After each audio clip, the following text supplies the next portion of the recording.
Howdy, fellow football fans, and welcome back to another edition of the Far Out Football Podcast, brought to you by PTE Creative. As always, I am your host, Evan Davies, and this is your home for Far Out Football Takes. We have Week 3 reactions. We're doing a little slightly different format here. I'm going to go as fast as I possibly can for once. Do some self-editing. It's going to be a quicker show. Let's see how fast we can get it done and get these thoughts to you. We're going to start with last Thursday's game. The Patriots going to the Jets. Big things on takeaways. I'm trying to give a takeaway for each team, maybe two for each team. Let's start with the winner, the Jets.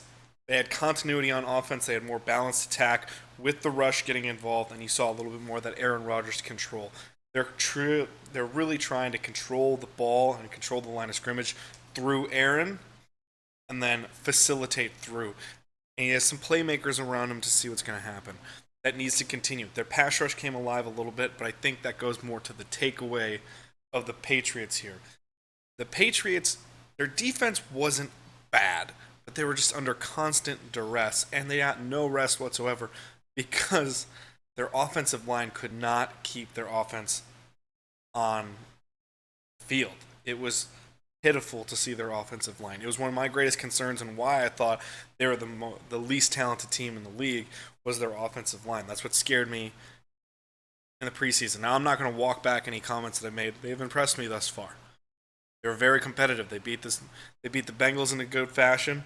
They were very competitive in week 2. But now you're starting to see where those issues are lying. That's concerns for me. It all comes down to offensive line trench play. If you're going to be successful on offense, you need to have that there.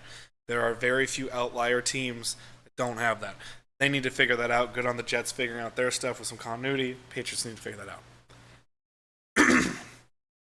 Now, from Thursday night, let's take it over to this crazy Week 3 that we just saw on Sunday with upset city galore. We'll start with one of those upsets, going to Lake Erie for Cleveland, hosting the Giants. This one comes down to two major things on the Giants' part and one major thing on the Browns' part.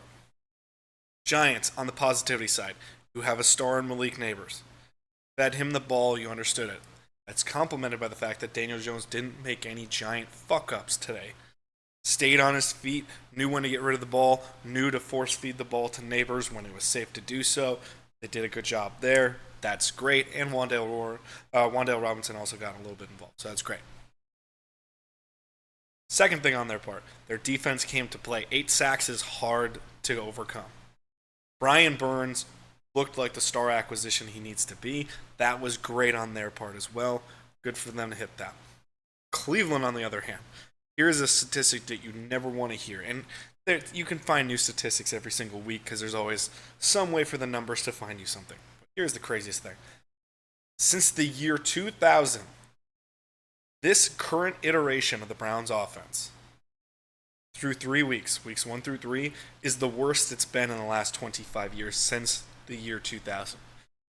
Do you know how insane that is? They were not good in the year 2000 moving forward. Mind you, during that time, they had the Hugh Jackson-led Browns that were 1-31, and still offensively they looked better, statistically speaking, than they do now with Deshaun Watson. I don't think Deshaun Watson's worst game was this week, watching the tape. However, I do still see the same problems where if it's not to Amari Cooper, he doesn't know what to do. It's got to be, we need to start discussing, is this team going to be better off with Jameis Winston? Because if not, it's going to be problematic by week 5, 6, 7. If they don't start turning around, it's got to be Jameis Winston time in Cleveland. Otherwise, it's not going to go well. This was the trend this week where I was picking teams and didn't go well for me. Sunday was a bad day. 6-8 overall. We went into the week 19-13 feeling good. 2/3 of the game being picked right. And then 6-8 is not where you want to be with these 14 games that we saw. Only getting 5 correct on Sunday was a killer. Cleveland was the first of those losses that just killed me. Now, before we go further, let's get to this quick break. I'll catch you on the flip side. I hear you guys are really liking PT Creative's content. And you know what? you should, because it's pretty rad. You may even want to support the channel even more. Well, there's a way you can do it and reward yourself. And that's by going to our Etsy shop.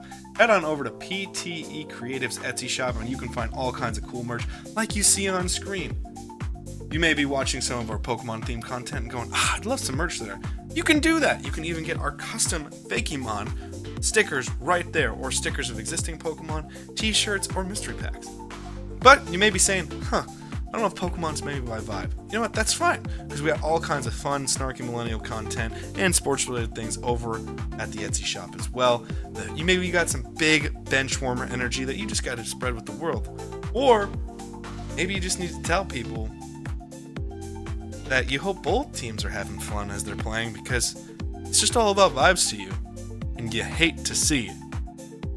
You'd hate to see it if you didn't get your merch. You can go get that merch right here, right now. Head on over to Etsy. Go to etsy.com/shop/PTE Creative and go get yourself some awesome merch and go support a local content creator in this community we call the internet.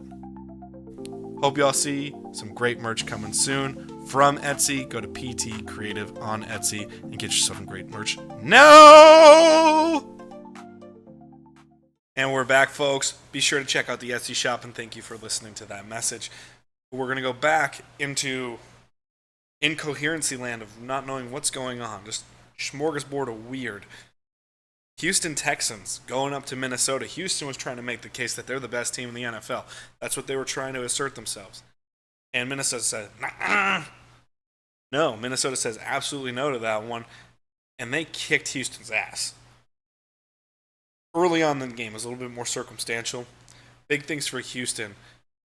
Need to be able to focus your attack a little bit more. It felt like they got really close into, or they got way too far into the pass, and not focusing on the run offense. There was no balance there. They got behind early, and they didn't know how to slow it down and get themselves back in the game. Problematic on their part. Meanwhile, Minnesota, the winners here, who I did not pick. Again, it was a bad day for the picks. Sam Darnold looks for real as of 3 weeks. We're still going to need to see 5 weeks, 8 weeks, 10 weeks. However, I can assert this right now. If Sam Darnold is going to continue to play at this similar of a level, J.J. McCarthy's not going to see the field for another year or two after this season. Because Sam Darnold is playing far too well to justify taking this team away from him. Justin Jefferson looked like an absolute force. But most importantly, the exotic looks, the blitzes that were being thrown at C.J. Stroud by the Minnesota defense. Brian Flores is completely cooking up quality defenses. I am legitimately frightened as a good old Wisconsinite for my Green Bay Packers. I don't know how next week's going to go as they go to Minnesota, I believe. No, do they host Minnesota? Either way, they play the Vikings next week, and it's going to be a shit show. Either way, we'll see how it's going to go. Obviously, I still hope for Green Bay on that one, but Minnesota looks damn good, and they should feel damn good because they're playing some of the best football in the NFL right now. Now, Minnesota, one of the biggest things for them was they took advantage of the opportunities they had. A tip pass turned into a pick. Houston missed a field goal. They took care of their opportunities. The next game, it was the polar opposite. Going down to the Big Easy in New Orleans, the Eagles went to go visit the Saints. My gravest concerns are this. For the first 3 quarters, the Eagles were shut out. New Orleans, during that time, had an interception. They recovered a fumble by Jalen Hurts right around the 50-yard line, I believe on the positive side of the 50-yard line for them. And they blocked a punt inside of Philly's red zone. Okay? And they walked away with 3 points. That's absurd. You need to take care of your opportunities. When you leave talented teams. Now, I'm not sure I can say Philly's a great team right now because they're not playing like a great team. They're playing like a decently good team with spots of life. But they are far too talented in the player perspective to give them that much hope. When you get that many turnovers, when you do that well on defense to stop them, you overall, except for a few spike plays, really did well against Saquon Barkley. Okay? But you don't take advantage of your opportunities, they're not going to be there for you. You're going to lose games. There's no reason in hell that Philadelphia should have won this game 15-12. And I don't think Philly won this game. I think New Orleans lost this game because they just refused to take advantage of opportunities. Missed stupid plays, didn't work out for them. That's the story of this game, frankly. Philly, news that's good for them. You did see more Jordan Davis, more Jalen Carter. Their defensive lines coming together. As someone who hates the Eagles, that's not what I want to hear. However, I'm honest, I'm fair. It's truth. That looks good. And the Saquon Barkley pickup continues to pay dividends as it's the key to their success. Now, from missed opportunity to pure slop, we'll take you to, Indianapolis. Chicago Bears. They visit the Indianapolis Colts. What in the fuck was this? I said in our Thursday preview show, this is going to come down to who wakes up. Anthony Richardson, Caleb Williams. Here's the answer to that question. Neither of them did. We got some slight coherence from Anthony Richardson towards the end of the game, which helped. That's what got Indianapolis the win. There's not a lot of positivity on my end to give flowers to anybody. The Chicago defense still played really well. That's the reason they were still in this game. You did see Roma Dunze come to life a little bit more in the passing attack. That's great for Chicago as well. But overall, this was sloppy. Didn't look good. And when you're relying on the progress of your young quarterback and you're living through these games where they keep making foolish decisions, they do not develop further, it's a giant problem. And that's the scariest part for both teams. They need to figure that out if they're going to move forward. Picked Indianapolis in this one. It's the first win I picked up on Sunday in terms of the rundown that we have here, folks. On Sunday, currently of the games we cover, it's 1 for 3, not good. And speaking of not good on a pick, let's take it down to Tampa. What I thought was going to be a boat race, I was correct on that. I just picked the wrong team for the boat race. Speaking heavily on quarterback development. This is a story of two positive things coming from Denver as the Broncos went to Tampa. Bo Nix did exactly what Bo Nix should do. Stop forcing the ball, get active in the scramble game and the run game, use that athleticism you have as a younger player to your advantage, and throw forced passes. Bo Nix does not have the arm to get rocket into double coverage or triple coverage. He's not Patrick Mahomes. He's not Josh Allen. He's not early Aaron Rodgers. He's not Brett Favre. That's not what he does. He's very good at running an offense. That's why Sean Payton wants him. And this was the first time it paid off. Secondly, their defensive line came to life. I don't think they're that talented on their defensive line, and they made Tampa look like a bunch of fucking chumps here. Baker Mayfield could not get a clean pocket for the life of him in tape review. It was crazy. Just utterly crazy to watch that. Tampa, if you're going to take any positive from this game, they still move the ball a few decently well from time to time. They couldn't execute and finish to move past the punting range a lot of the time. Also on top of that, Baker Mayfield didn't inherently look horrible. It was just a lot of pressure. He didn't look great, but I don't think this was a Baker Mayfield fuck you over kind of game like we would see in old Cleveland tape. Plus, on top of that, you also have a great addition. Bucky Irving is clearly showing to be a great running back. I think they're going to turn to him more with the running back one option. He just gives more of a shift and speed-based attack that I think they need to balance out their rushing attack a little bit more to complement that passing game with Mike Evans and Chris Godwin. Mike Evans was a non-factor due to Patrick Surtain. It was all Chris Godwin in the passing game. That didn't help either. Congrats to Denver. They looked dead in the water, and they looked very lively and healthy after this game. Congrats to Bo Nix and Sean Payton. Not necessarily a team I'm rooting for, but you have to give flowers where you have to give flowers, so props to them. Now, before we continue, I'm going to check you into this new ad, and I'll see you on the flip side. Hey, you. Yeah, you. I'm talking to you. You trying to get your platform to grow? So am I.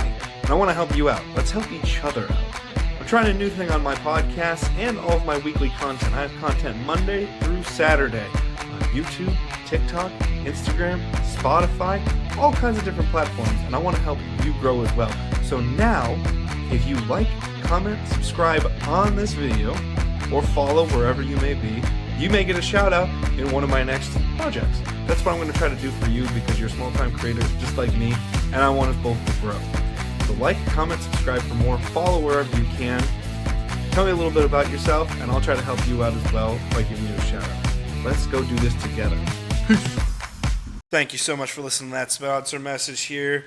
But we're going to continue with our show to an odd game over in Pittsburgh. The Chargers, again, the Chargers didn't work out for me here, which sucks.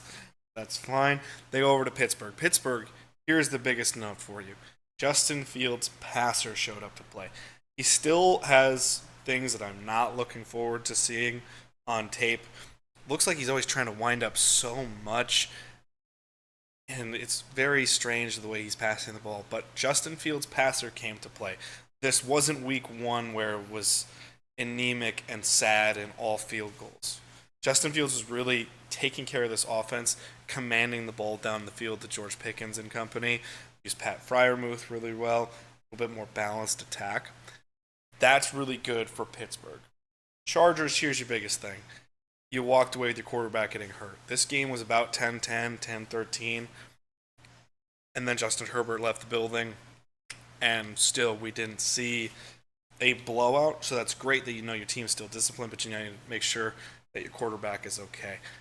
I think this game possibly, I'm not guaranteeing this, could have went a different way with a full tenure of 60 minutes from Justin Herbert. But with that ankle sprain that he was trying to go on and ultimately couldn't do once we got into about the third, fourth quarter-esque, that was problematic. Pittsburgh, good pickup.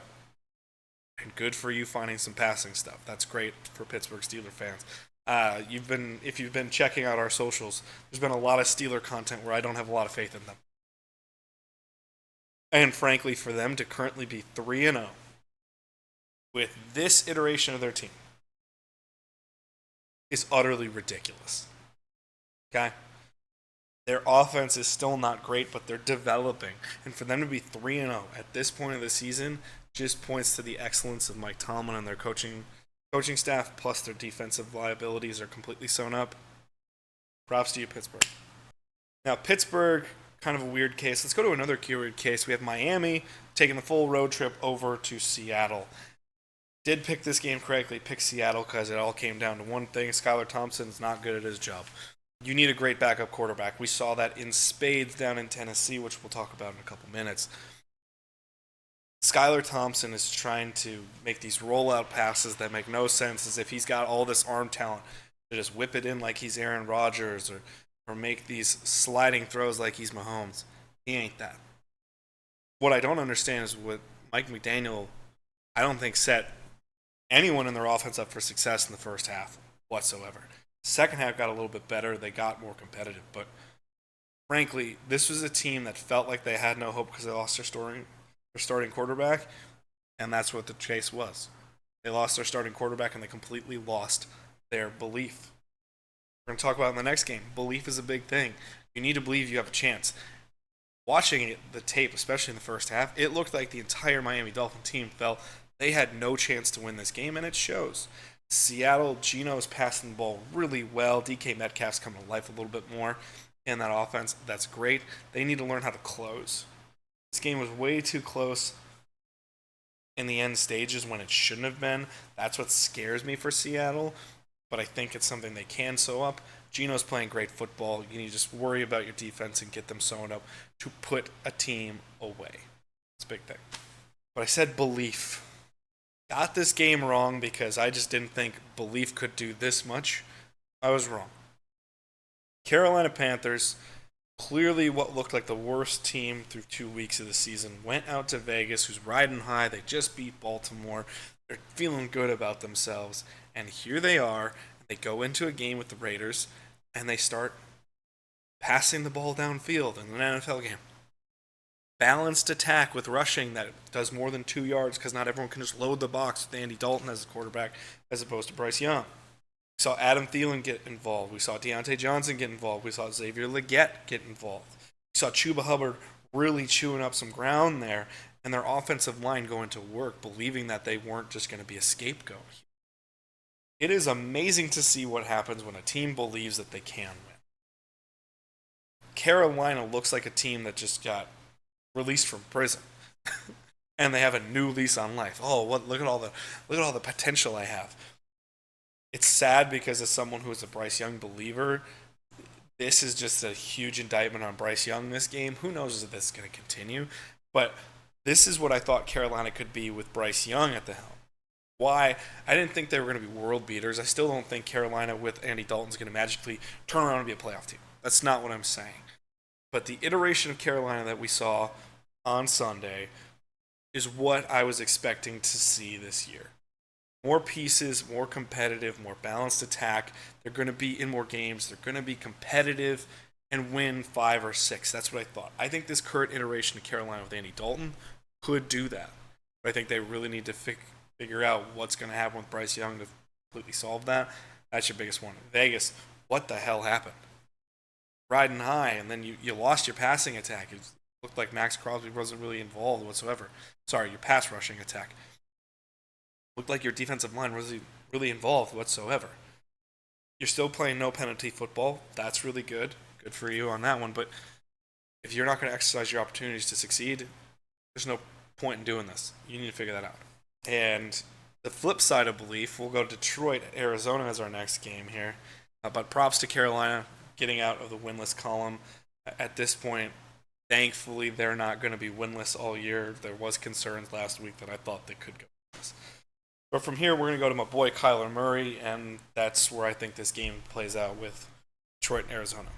Arizona, defense played pretty well and put a lot of pressure on Jared Goff. It once again showed that if you can get pressure on Jared Goff, the Lions are fallible. Here's your problem. Your quarterback needs to play decently well to do that. There are games with Kyler Murray that I've seen, and I love Kyler. Kyler's one of my favorite players in the league. Been a huge proponent of Kyler since the first time I saw him play football. There are games, though, that Kyler likes to play ball placement as opposed to accuracy. It's very strange. He'll float a lot of balls that just need to be driven. He'll miss wide open passes because he's trying to place it there as opposed to drive through the football and get there. That's what I saw. Passes thrown over the head of Marvin Harrison Jr. and Dortch and McBride, but also passes short, passes underthrown, leading to interceptions. This was a Kyler Murray problem game. And then even when he decided to run, it wasn't the same that it was last week. Last week, he could do no wrong, which can be a problem for Kyler sometimes when he gets in that, because then it emboldens that he can do no wrong. Where there are quarterbacks that keep the momentum rolling, Kyler's one in which he's a little stop-start, which is slightly problematic nonetheless. But in this game, I saw way too much ball placement of trying to just, I'm going to put it right there, as opposed to get the ball in the playmaker's hands, let them take care of it. It's a very strange game for Kyler Murray. I'm sure he's going to bounce back. But Detroit, love the hook and ladder play. Love seeing that. You need to sew up the issues that you're seeing on your offensive line. Their offensive line is still very good. I don't want to be panic mode. But more and more teams are finding creative ways to put pressure on Jared Goff, which is keeping the Lions' offense down. They're not the 30-point offense that we saw last year. We're seeing 20 points consistently because teams are putting pressure on Jared Goff in weird ways that he can't handle. Can't handle pressure. It's a whole thing. You keep clean pocket, Jared Goff's going to do great for you. Can't keep a clean pocket, that's when Jared Goff malfunctions. Those are the problems there that I see. Good on to Detroit getting the win. Picked Arizona as an upset. Clearly didn't fucking work for me on this one. But nonetheless, we go there. And speaking of upsets, this was Comeback City. We're going to stay over on the West Coast. San Francisco and the entire San Francisco 49er fan base, essentially, went down to Los Angeles. And they were shutting the Rams out. The Rams could not do shit. And then magically in the last 10 minutes, the Rams came to life. Matt Stafford showed why he is a Hall of Fame caliber quarterback. That's the insane part here. No Puka Nacua. No Cooper Kupp. He's using Tutu Atwell and Demarcus Robinson and these kind of guys. And they're continually getting the ball downfield, making defensive stops, getting points on the board. This was if CMC, Deebo Samuel, the whole crew that San Francisco's missing, they lost Trent Williams for a part of this game. If that crew's there, this isn't the result of the game. But the big thing is you got to play with the players you have on the field. This is the perfect game to show when you play with the players on the field and put them into positions to succeed, it doesn't matter. You can still win a game. The two best playmakers on the Rams are not playing, and they came from a 10-point plus deficit to win the game against one of the best teams in the league, put San Francisco at 1-2. That is insane to think that San Francisco is 1-2 right now in 3 games. They're already getting to the point where you got to go, oh, they're not as good as last year. But they have a lot of injuries, so that's not fair. They're just discombobulated. You need to figure out Brandon Ayuk. He's just not involved whatsoever. Health is not something that they can control. Okay? Not shitting on them for health. But until you get your offensive fix with Ayuk getting involved, it's going to be weird in San Francisco, and that's never a good place to be in. Gotta watch out. Congrats to the Rams getting that come behind victory, keeping their season alive. That's really good. We have a couple more games to cover. We'll do that in just a second after this message. I'll see you on the flip side, folks. Hey, friends. I know you're enjoying this show, but we want to prime you for a new show. Go check out the weekly schedule over at PTE Creative and find your new favorite podcast or show to watch. Monday and Thursday, you get the Far Out Football podcast with news, analysis, and notes of the NFL season, plus great projects during the off-season like draft analysis and what-if questions like what if the NFL expanded. Tuesday, go to the ONETA Show for absurd takes and fun all around. The topics in entertainment, gaming, movies, television, you name it, ONETA Show is going to talk about it. Wednesday, you can go check out the Pokemon Bliss Oblivion Project, in which new Pokemon are being designed every single week as we create the Halzari Fakemon region. Friday, it's kind of a fun, laid-back day over at PT Creative. You can go open some brand new Pokemon card packs, or get some new specials and seasonal content coming your way on a Friday. And finish your week out with the Wisco Movie Watchers podcast on Saturdays.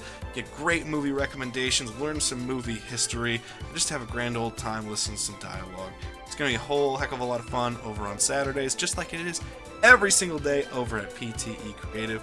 Go check out new podcasts, new content, new shows every single Monday through Saturday over at PTE Creative. Now enjoy the rest of your show. All right, and we're back, folks. Thank you for listening to that message. Let's get you back in here with my hometown team, the Green Bay Packers, my home state team, I should say. With the Green Bay Packers going to Tennessee, and they gutted out a big victory. Key things that we saw earlier in the show. 8 sacks, hard to compete with that, like the Giants. Well, guess who had 8 sacks on one Sunday? Jesus Christ. Guess who had 8 sacks on Sunday? There we go. Can't fucking speak. Green Bay Packers, 8 sacks on the Tennessee offense. Problematic as hell.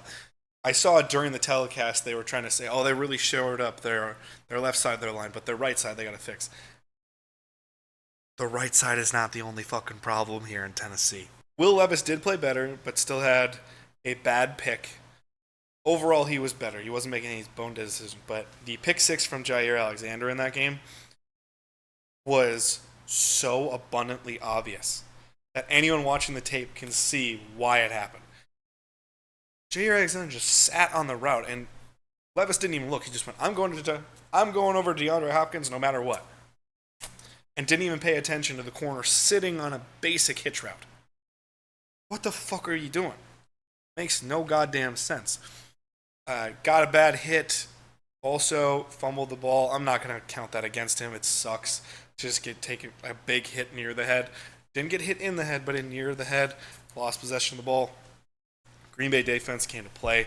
But you can't leave this game without talking about Malik Willis. Over 200 yards passing. Didn't pass the ball many more times than he did last week in the win over Indianapolis. But the big thing here was he was passing downfield. Matt LaFleur trusted him to do a little bit more offensively. Their rushing attack was not very viable until about the end of the fourth quarter. You can't play that against Tennessee's defense, who played really well in this game, frankly. It's just they got outplayed because they were exhausted. towards the end of the game. But Malik Willis was making plays, getting the ball in the hands of his playmakers, trusting his ability, and continually playing mistake-free football. That is what backup quarterbacks are supposed to do. Maintain your team, use the best of your team to your advantage, and get you through to the next week or get you through to the time where your starter is back. There's enough going with Malik Willis. I think no matter what, Jordan Love plays this week as long as his health stays the way it is, because he almost played in this game. He was doing warm-ups. He looked great. Just didn't quite make it doctor-wise with the clearance. Big thing here is, if they think they can take Minnesota with Malik Willis, I wouldn't be shocked if they put Jordan to sit one more week. I don't think they will. And frankly, as someone who wants to see Jordan Love, I'd love to see Jordan take that game. However, Malik Willis played phenomenal football, and this is what you want to see in your backup quarterback. And I hope he stays in Green Bay playing this way for a long time. It's faith rewarded with Malik Willis. That's the best part in development. And another faith rewarded is Baltimore, because they went back to what they're faithful to, the running game. Dallas, up until the fourth quarter, was being embarrassed by a rushing attack that was all Derrick Henry. I have in this, Derrick Henry versus front runners are us.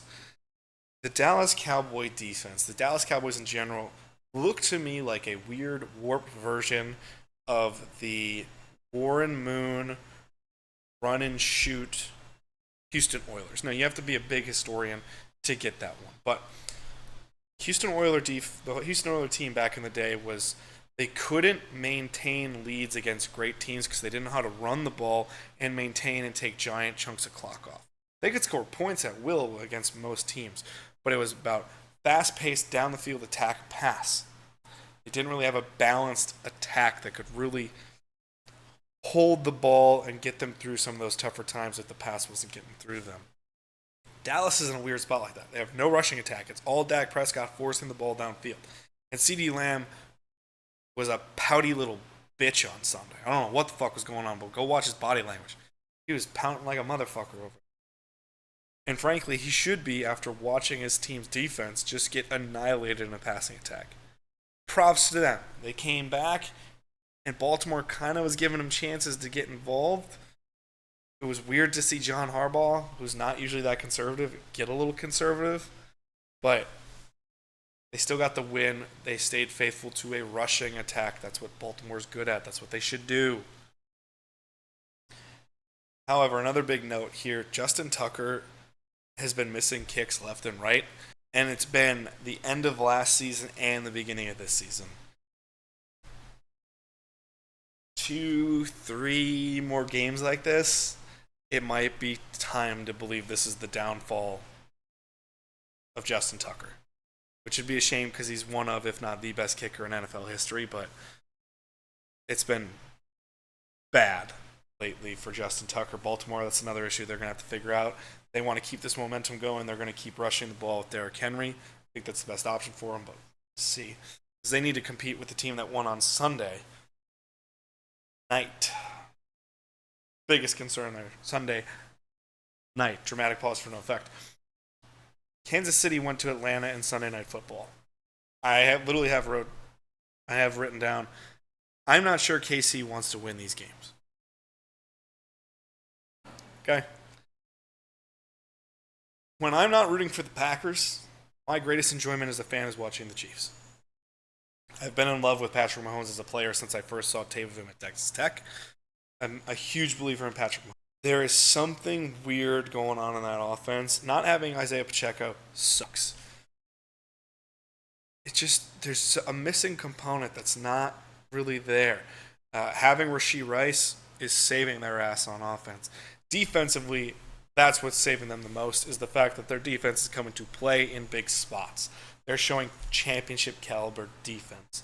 And it's so strange to see the Kansas City Chiefs get bailed out by defense as opposed to their offense on a regular basis. You'd see that from time to time in the past, but not in the way that you're seeing now. It's to see Travis Kelce be a non-factor for 3 straight games is disconcerting. We're already down their starting running back. They don't have Hollywood Brown coming back in this season. If he does, it's not going to be till playoff time. They're 3-0. They've got the lead they need in their division. They can keep having some time to figure it out, but something's weird where it feels like, especially with some of the penalties and some of the weird offensive play, half the time it feels like Kansas City doesn't want to win these games. Meanwhile, in Atlanta, there's no balance on their attack right now. What was strange is that game was generally pretty close for most of the game. They kind of abandoned the run with Bijan Robinson. I'm starting to think this is more of a Bijan Robinson problem than an Atlanta coaching staff problem, because last year everyone, no Bijan, no Bijan, no Bijan. When they were most effective in the rushing attack last night, watching that game, it was Tyler Algier and Ray McLeod. When Bijan Robinson had the ball in his hands, it wasn't that effective. I want it to be effective as a fantasy owner of Bijan Robinson.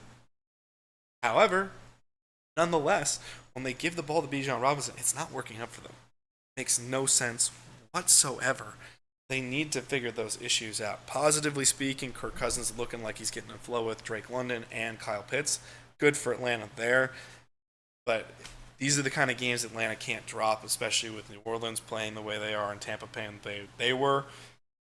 It's a more competitive division than it once was. Plus, I don't think Magically Carolina is going to just be a road grading team. However, with belief, they could at least make a run for some of these teams if they give them too many wounds, like Atlanta does, to pick on. So, those are all the games from Sunday. We went 6-8, correctly picking Packers, Chiefs, Ravens,